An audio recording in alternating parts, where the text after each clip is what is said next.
করবা যেভাবে বললাম, তুমি এখন রিভাইজটা তোমার শেষ করো। দেন হচ্ছে কি তোমার সময় থাকলে দেন হচ্ছে তুমি ওই টপিক্সটা সম্পর্কে একটু জেনে যাও।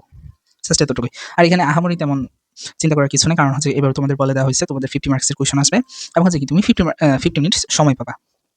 সো আহামরি তোমার তেমন কোনো কঠিন প্রশ্ন করার সুযোগ নাই এখানে বা এমন কিছু হবে না আশা করি। এবং হচ্ছে কি তোমার এসিকিউ আকারে কোয়েশ্চেনগুলো আসবে।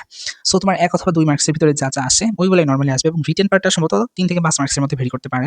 বিগত বছরের প্রশ্নগুলো অথবা কলেজ ভর্তি গাইডগুলো তোমরা যদি একটু দেখো, ওইখানে তোমরা দেখবা যে তোমাদের কোয়েশ্চেনগুলো ঠিক এভাবেই দেওয়া আছে। তুমি আ সংক্ষিপ্ত আকারের কোয়েশ্চেনগুলো থাকে। যে তোমার একটা কোয়েশ্চেন থাকবে ওইটার উত্তরটুকু তুমি জাস্ট লিখে দিবা। এই আকারেই হবে তোমার নরমালি কোয়েশ্চেনগুলো করা থাকে।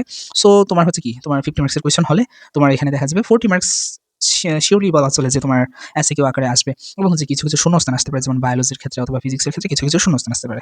সো তুমি ওইগুলা একটু রিভাইজ দেওয়ার চেষ্টা করবে। এখন তো আর পড়ার সময় নাই। তুমি যতটুকু আগে পড়ছো বিগত বছরগুলোতেই ওইগুলাই যাতে একটু মনে করে লিখে আসতে পারো। তোমার আল্টিমেটলি হচ্ছে ওই জায়গাটুকু হচ্ছে আউটপুটের জায়গা হচ্ছে তোমার এক্সাম হল।